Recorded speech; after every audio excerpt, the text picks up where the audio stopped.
In this video, I want to talk a little bit about how easy it is to get sidetracked with PTSD.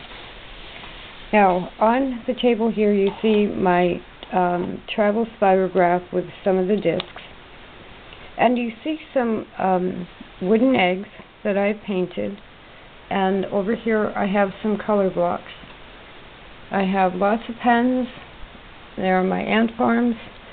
And specifically about Spirograph and PTSD, I was doing Spirograph drawings regularly, and I felt they were helping, and then I got sidetracked because as I was doing them, because I've been a fine artist for so long, when I sit down to draw something like a cat or a dog or a flower or whatever, I know what it is that I'm doing. And I really got thrown by the idea that I have no idea what these are. And they're really nothing. But they have to be something in order to be effective as a way to help with PTSD. So I got sidetracked a little bit, and I got the symbol of an egg, the shape of an egg, has always had meaning for me anyway. In fact, in my beaded tapestry work, I use kind of an upside down egg shape all the time to represent my house, or in Native American terms, a hogan. And after I couldn't define these more than they're just drawings to release stress or nightmares, I found myself going back to the egg.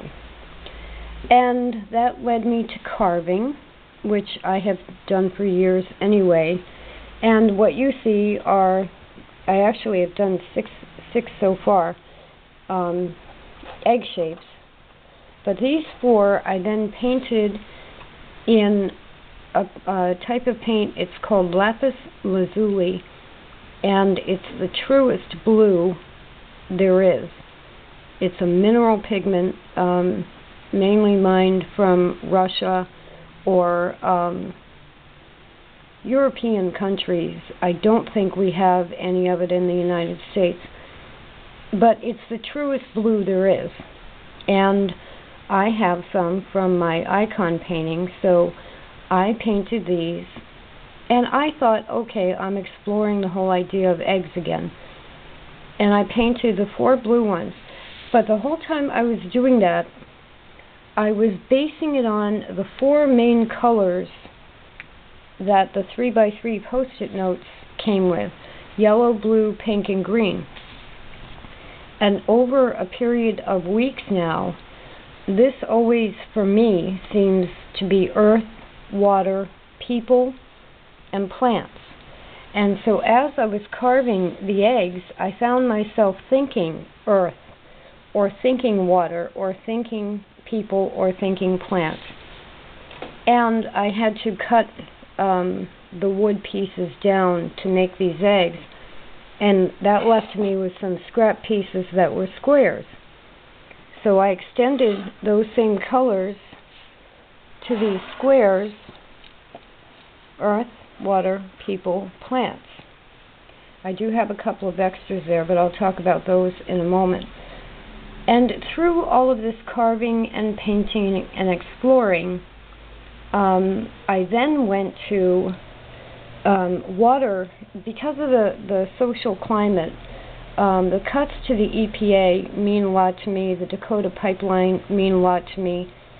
When I was a kid, I could drink the water out of the stream near our house.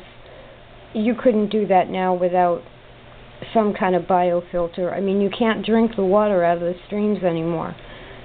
And being part Native American, water became the one issue I felt I could rightfully speak out on, because without water, nobody survives.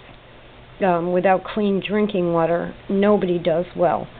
So what I did was, out of all the social issues going on, I narrowed it down to water. And that led me to, gee, these also look like raindrops.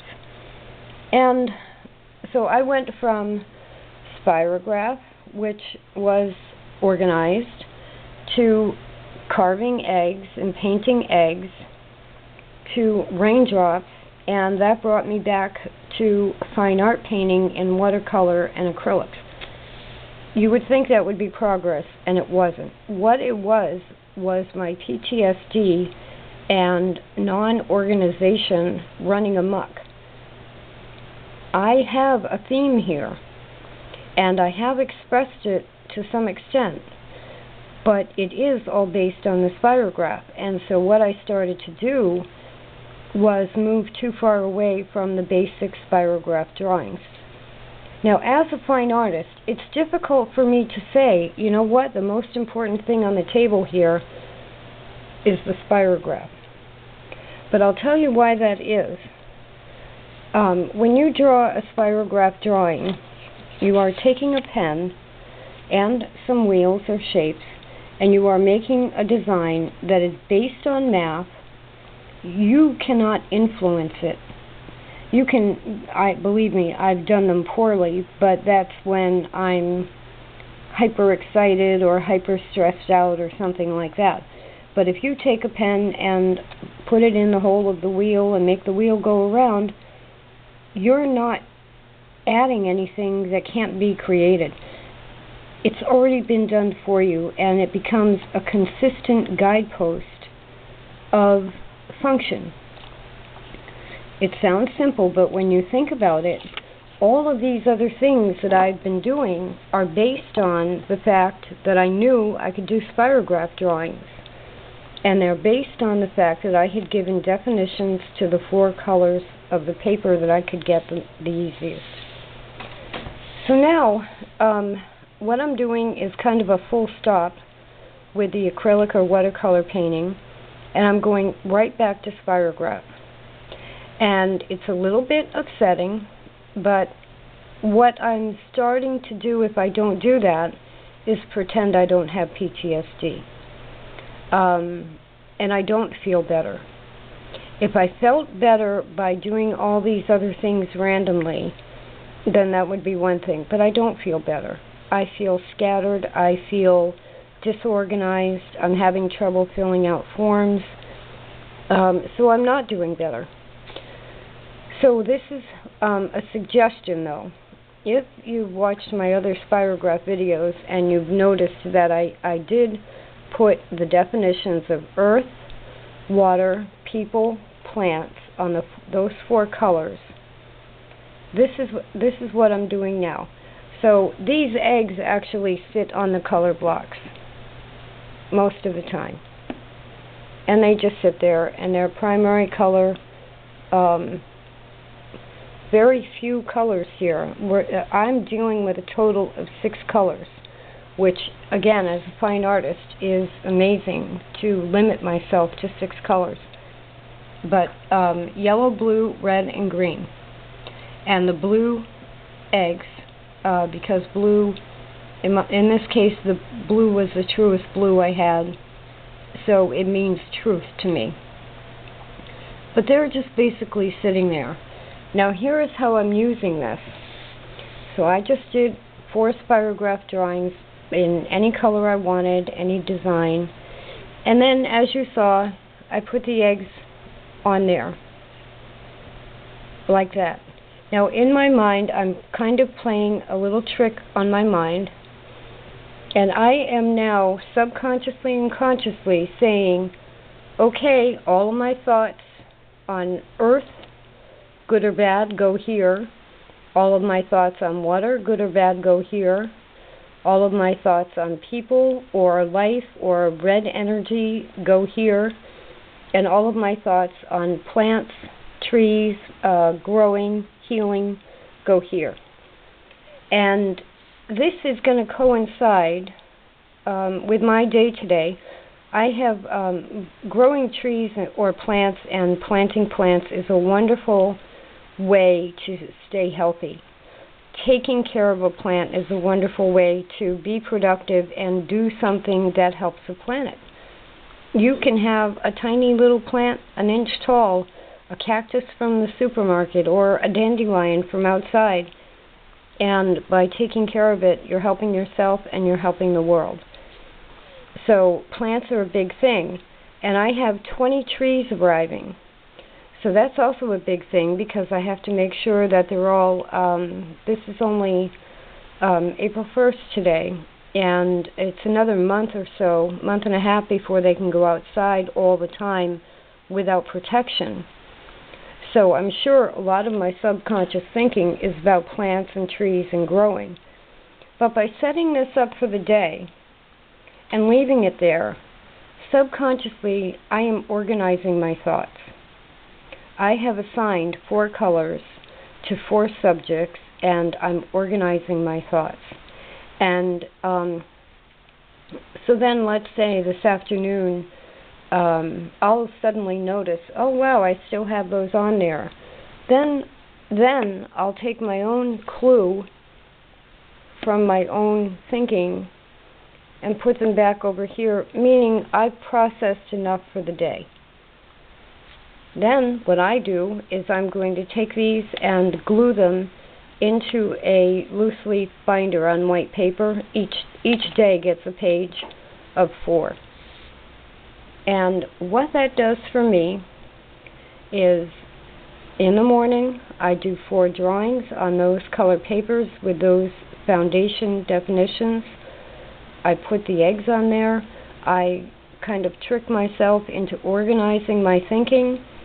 And then sometime in the afternoon, I spend the time to make these worthy enough to be glued onto a page of white paper and put in a loose leaf binder. And I write the date on it. Now, do the individual drawings mean anything? Maybe, maybe not. But it's a way to use physical, inexpensive items as a tool for organizing any kind of thinking with PTSD. And you don't have to use these 4 foundation definitions of earth, water, people, plants. But the more I go in circles, the more I research my Native American history, my Welsh history. My grandmother was Welsh, and she was really psychic. And I've always, I used to be psychic before I got hit by lightning, and my whole standard with psychic was ignore it, don't pay attention to it, because it's just hogwash. I mean, there's no proof of anything, so it's just random thinking.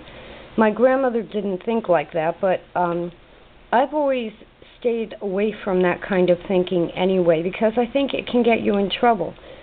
You can drift off into believing in things that may or may not be true. So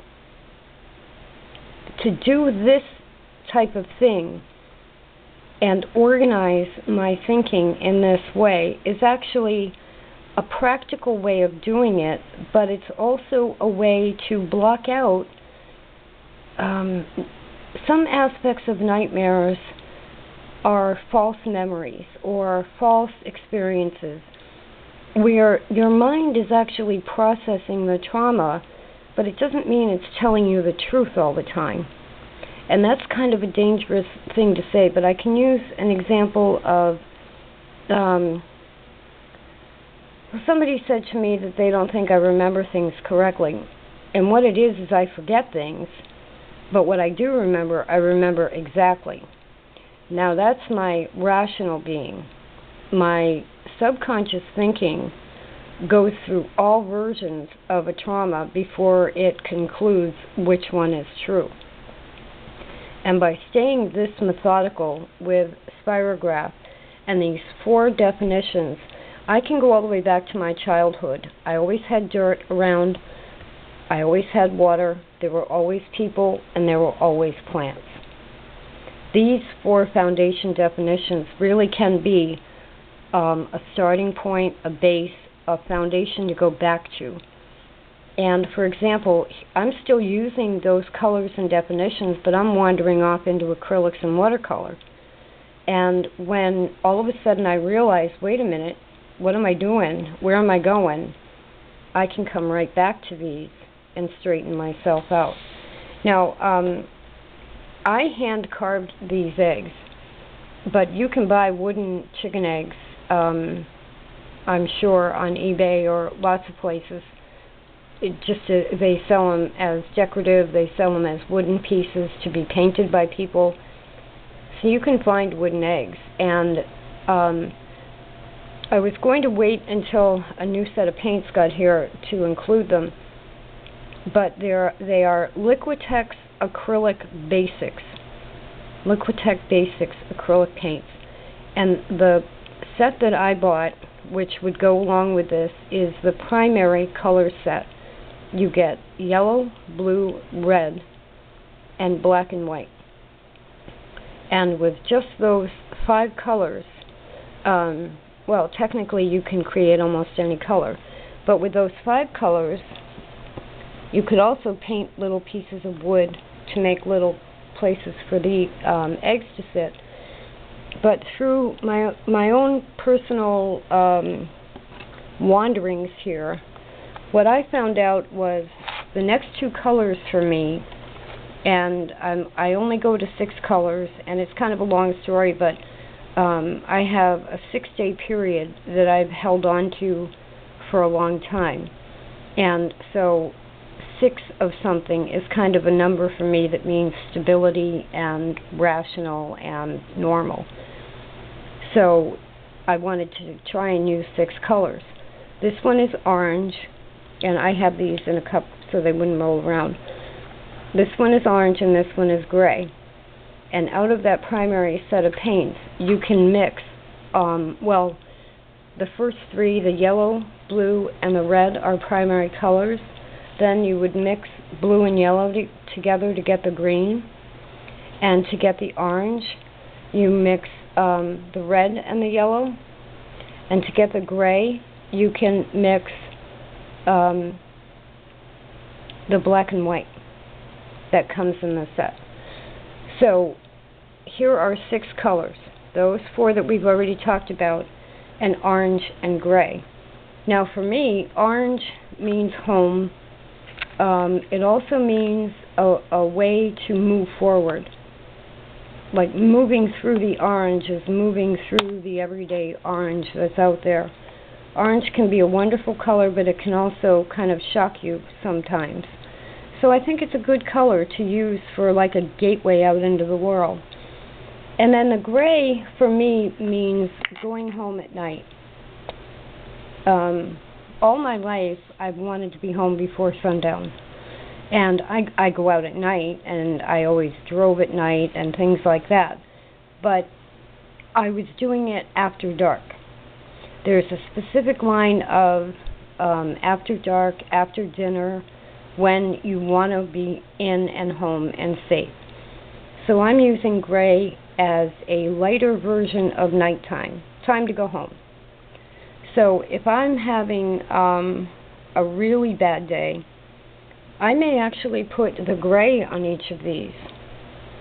And again, I'm tricking myself into saying, time to shut all of this down and just stay safe. So with carved eggs or wooden eggs or something similar, maybe you have super balls or pieces of fabric or little pin cushions. You could use a lot of different things. But 6 eggs, 4 of which are blue, and 1 is orange, 1 is gray, each having a little stand of the coordinating color to the spirograph. And then, as I said, a spirograph on each color in the morning. Stick the eggs on the corresponding color and leave them there. And let your brain retrain itself to organize your thinking. So now, for example, when these plants arrive, when the trees arrive, and I had to order pots, and I had dirt, but not enough dirt. We're having very strange weather, and, you know, I value trees a lot, so I'm worried about them already, and they're not even here yet. This is going to help me in the next few days before they get here to organize my thinking so that when they do arrive, I'm not running around in a panic. Earlier today, I was painting in acrylic in the kitchen. Now, I've been a fine artist for a long, long time. I paint in the kitchen a lot because the sink is right there. Well, all of a sudden, I'm the clumsiest artist in the world. And, I mean, I have done meticulous work for 40 years. And all of a sudden, yesterday, you should have seen the kitchen. I happened to hit a bucket of paint, like a pan of paint. It went flying in the kitchen, all over the floor, all over the stove, all over the refrigerator was bright blue paint. And I can laugh now, but I stopped completely in a shock because I've never ever done anything like that before. And it was a sure sign that I am not thinking correctly. I am not focused enough, and I am letting PTSD guide me instead of me guiding the PTSD to at least be under control.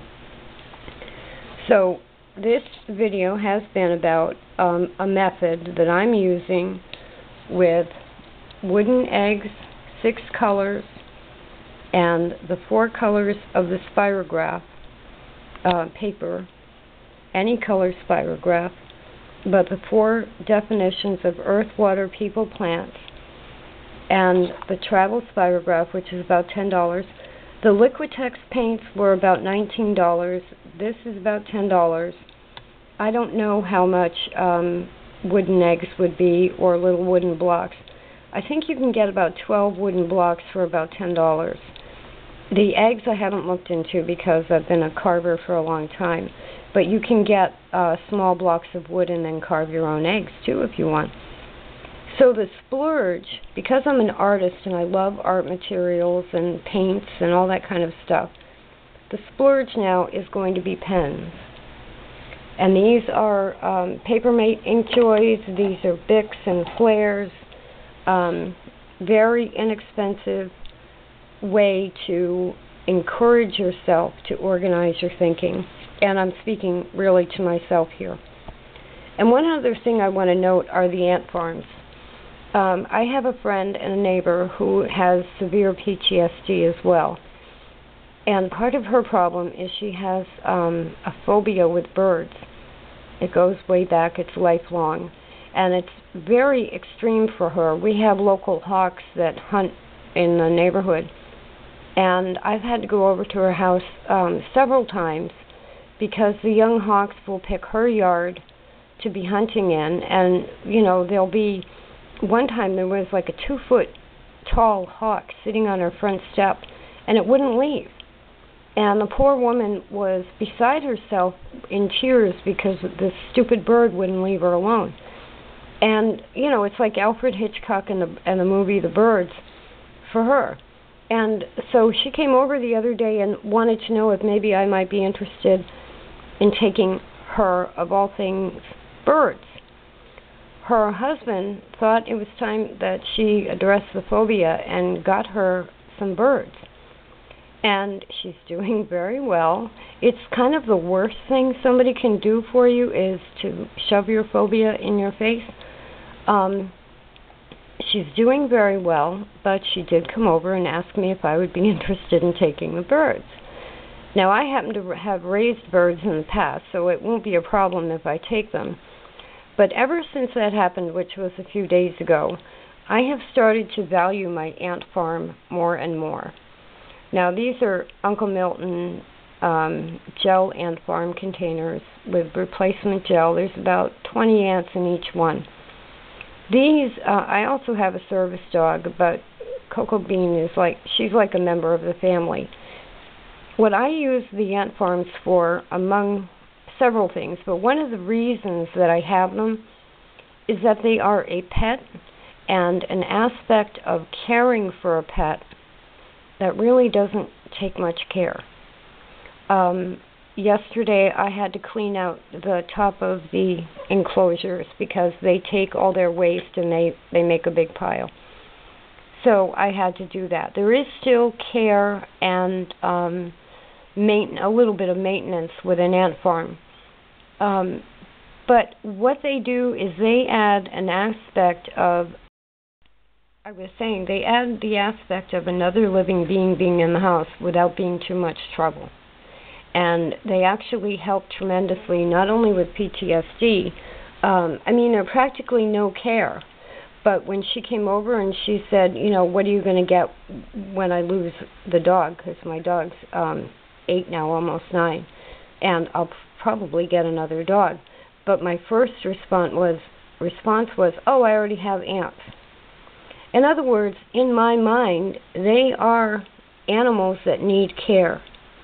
And aside from what a service dog does, which is totally different, when you're dealing with PTSD and you're trying to organize the outside world to fit what you can do, then part of a big thing is dealing with people.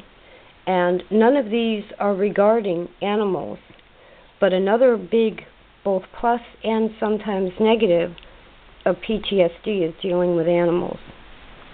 So I kind of suggest an ant farm for anybody. I'm allergic to them. I'm allergic to bee stings, and I found out these are actually very toxic. So I did have to get an EpiPen, but I still keep them because if you handle them correctly, they won't bite or sting.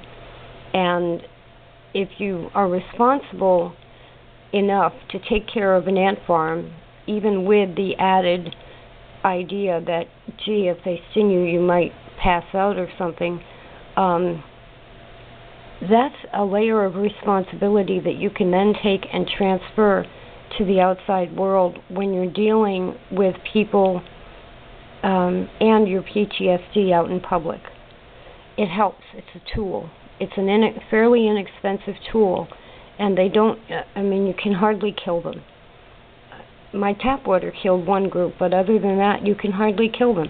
And they sit there, and they're an aspect of life that subconsciously your brain now knows, my brain now knows, I have the responsibility of taking care of these ants, as well as feeding and walking the dog and all of that. But narrowing it down to one work table for PTSD, if I have just a few tools, 6 colors, one aspect of animal life, and all the pens anybody could want, one travel spirograph, I think I have found a way to keep my thinking more organized than running around painting in acrylics and spilling paint all over my kitchen. And these are only my suggestions, and I hope they help anyone else that might be looking to find a way to keep your thoughts organized by using color and simple, easy-to-make items. I want to add one more comment about the egg, and the reason I tend to go back to or use an egg shape, and it was a little bit accidental that I found out in my painting over the years. Sometimes I'll use pears, but this basic shape kept showing up in my paintings. And when you think about it, eggs are incredible because they are self-contained. They're a lot of different things. They're high in cholesterol. My doctor says only have 3 eggs a week. But I think that in some ways is a little bit funky because, it's a complete food that you can exist on and live on. And even if, in my case, it might affect my cholesterol, the amount of protein that is in an egg outweighs that disadvantage for me. So it's a great food. Eggs are great food. But if you look at the actual shape, what a safe shape that is. And unrelated to birds or turtles or anything that might lay eggs, just the shape itself. And then the fact that when something, an animal, is in an egg, it has everything it needs in there until it's time to hatch. So it's a very positive, safe shape to use when you're trying to organize PTSD. the acrylic painting that I actually changed it from blue to orange is an egg. It's an egg. It's a sign of safety. It's a sign that I am all right. I have everything I need right around me. I am fine.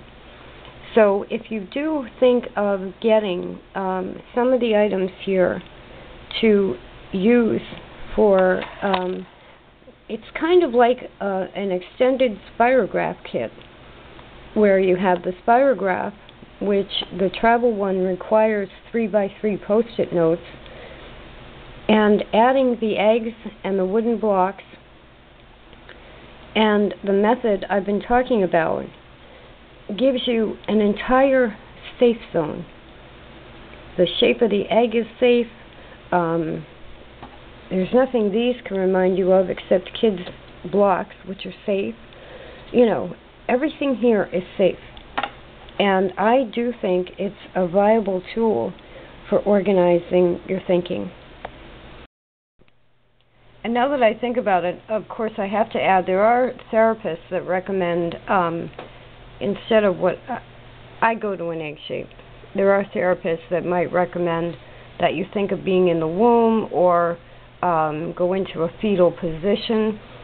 And to me, that's a little too deep. It's deeper than I need to go. I know I'm not a chicken. I'm not relating to myself as a chicken. I'm never going to think I'm a chicken. So I can use the shape of an egg and project safety to myself from it. I'm never going to be confused between what it's like being in the womb and what a chicken egg is.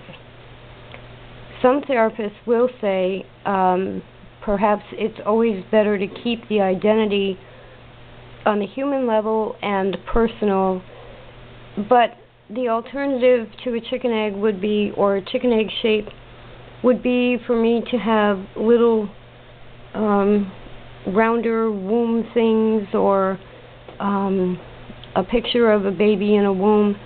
You know, I don't want to go there. I have enough nightmares.